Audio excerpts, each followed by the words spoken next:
जबलपुर में भारतीय जनता पार्टी के द्वारा एक पत्रकार वार्ता का आयोजन संभागीय कार्यालय रानीताल में किया गया, जिसमें जबलपुर के भारतीय जनता पार्टी के 4 पूर्व महापौर ने अपने मुंह मियां मिट्ठू की तर्ज पर जबलपुर संस्कारधानी की विकास की गाथा सुनाई है। पर मूल बातों पर भारतीय जनता पार्टी के 4 पूर्व महापौरों का ध्यान नहीं गया।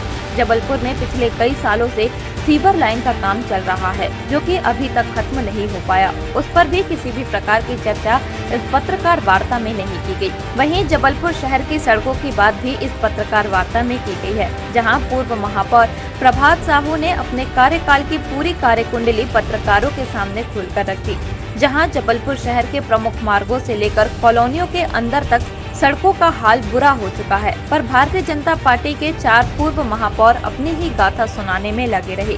वहीं पिछले दिनों जिस प्रकार से एक ही दिन में 3 इंच बारिश जबलपुर शहर में देखने को मिली, जिसके कारण कई स्थानों पर जलप्लावन की स्थिति देखने को मिली, उस पर भी किसी भी प्रकार की चर्चा इस पत्रकार वार्ता में नहीं की गई। जबकि पूरे जबलपुर शहर में जलप्लावन से त्राही त्राही मच चुकी थी। जबलपुर नगर निगम द्वारा नालों का कार्य L&T कंपनी को दिया गया था, पर आधे काम में ही L&T कंपनी अपना काम छोड़कर भाग चुकी है। वहीं सीवर लाइन का काम करने वाली कंपनी भी मनमाने तरीके से पूरे जबलपुर शहर में कार्य करती हुई दिखाई देती है। चाहे जहां जब भी सीवर लाइन की ठेका कंपनी गड्ढा खोदकर काम करना चालू कर देती है। अकेले महाराणा प्रताप वार्ड और पश्चिम विधानसभा क्षेत्र में कई स्थानों पर सीवर लाइन का कार्य अभी भी पूरा नहीं हो सका है। जब चाहे कहीं न कहीं सीवर लाइन की ठेका कंपनी द्वारा अच्छी खासी रोड को खोदकर अपना कार्य चालू कर दिया जाता है। शायद नगर निगम प्रशासन और पूर्व महापौरों को इस बात की जानकारी ही नहीं है कि नगर निगम के द्वारा कितनी पेमेंट सिविल लाइन की ठेका कंपनी को दे दी गई है।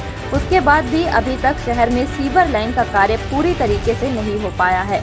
अब भारतीय जनता पार्टी के 4 पूर्व महापौर अपनी पार्टी और अपने कार्यकाल का बखान करने से थकते नहीं हैं। देखिए, जब व्यक्ति काम करता है ना, तो बड़े आत्मविश्वास के साथ जनता के बीच में जाता है। श्रीमती सुशीला सिंह जी को इस जबलपुर शहर की जनता ने आशीर्वाद दिया और हमने लगातार काम किया, तो दूसरी बार पुनः इस जबलपुर शहर की जनता ने आशीर्वाद दिया, तो मैं महापौर के रूप में आया और जबलपुर हमने फिर काम किया। और उसके बाद इतना काम हुआ कि स्वाति जी 84,000 वोटों से जीती। तो काम भारतीय जनता पार्टी का करने की एक मानसिकता हमेशा रही है, जब भी हमारी सरकार आई है।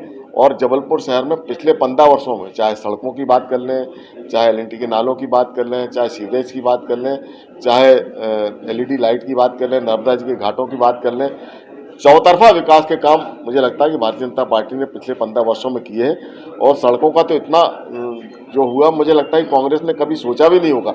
इतनी चौड़ी सड़कें जबलपुर शहर की सौगात, जबलपुर शहर की जनता को सौगात मिली है। इन सारे कामों के लेकर जब हम जनता के बीच जा रहे हैं, तो जनता का आशीर्वाद हमको भरपूर मिल रहा है। आने वाले समय में पर्यावरण को लेकर, वाटर हार्वेस्टिंग को लेकर, आने वाले समय में इस खेलों को बढ़ावा देने की दृष्टि से जो हमारे स्पोर्ट्स कॉम्प्लेक्स बन रहे हैं, स्टेडियम बन रहे हैं, तो निश्चित रूप से एक नया जबलपुर आने वाले 5 सालों में आपको दिखेगा। ये 15 सालों का कंक्लूजन जब आपको अगले 5 साल में दिखेगा, तो मुझे लगता है कि जबलपुर की जनता पूरे विश्वास के साथ भारतीय जनता पार्टी को अपना आशीर्वाद देगी और जितेंद्र जामदार जी और पूरे हमारे जो पार्षद हैं बहुमत के साथ जीतकर आएंगे। भारतीय जनता पार्टी जीतेगी तो निश्चित रूप से विकास, मध्य प्रदेश में हमारी सरकार है, केंद्र में हमारी सरकार है। विकास के लिए राशि की बड़ी आवश्यकता होती है।